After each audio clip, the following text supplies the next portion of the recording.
नमस्कार. आजचे चिंतन. आमच्याकडून प्रमाद घडू नयेत म्हणून आम्हाला मार्गदर्शन कर. अशी प्रार्थना आपण करतो ती अगदी मनापासून होते की नाही हे कसे जाणायचे?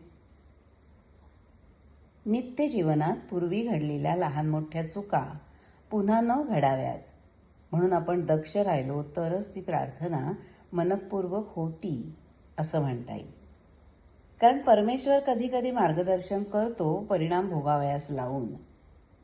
म्हणून एखाद्या चुकीचे परिणाम एकदा भोगल्याने आपण त्यापासून धडा घेतला पाहिजे.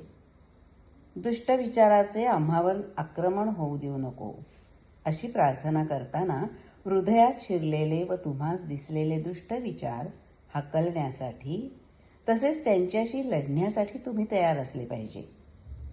कारण दुष्ट विचार तुमच्या दृष्टीपथात आणण्याचे कामही परमेश्वरच करतो. सत्यासाठी लढा देणारा शूर साधकच अध्यात्म मार्गावर प्रगत होत असतो. नमस्कार.